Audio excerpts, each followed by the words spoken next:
Zoey was on top of the world. Had over 1 million Instagram followers.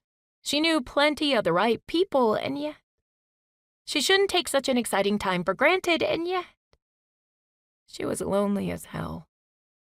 She stood beside a champagne fountain, tucked in a darkened corner, staring up at the glistening light through the liquid. Kind of excessive, someone said from beside her.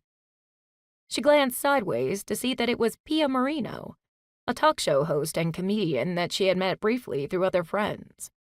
Sabrina, a professional organizer friend, was about to do a guest segment on Pia's show the following week, and Vera DeLuca, Billy's girlfriend, had come out on the show just a few months before.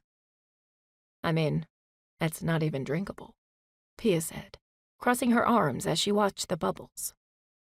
I'm not above dunking my head under it, Zoey said with a wink. Need a boost? Pia said, motioning as though she could hold Zoey's foot in her hands to give her leverage. Zoey grinned.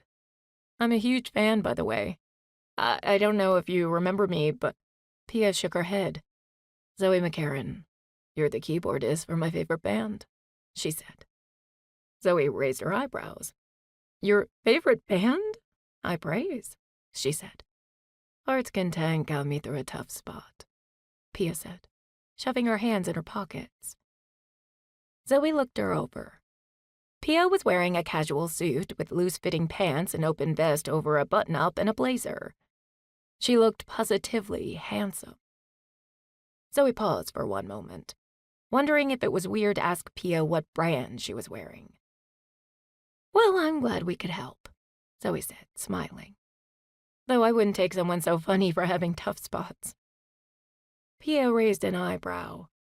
Her short hair was messy, but her features were naturally flawless.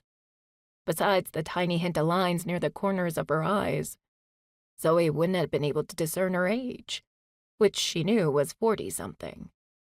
Her dark eyes peeked out from dark-rimmed glasses. Sorry, that was... Zoey shook her head, embarrassment burning her cheeks. No, I understand. I'm funny and people think I'm all games, Pia said, shrugging.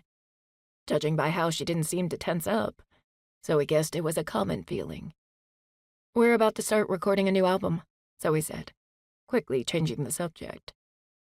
So I'd heard, Pia said, grinning. Want to release the first single on my show first? Zoey blinked. That's really a question for my manager, but if it were up to me, the answer is absolutely yes, she said, a bit lost for words. Well, until then, we'll just have to be mutual fans of each other, Pia said with a sly grin, reaching forward to give her arm a light touch. Something inside of Zoey's chest did a flip in excitement. Whoa, what was that?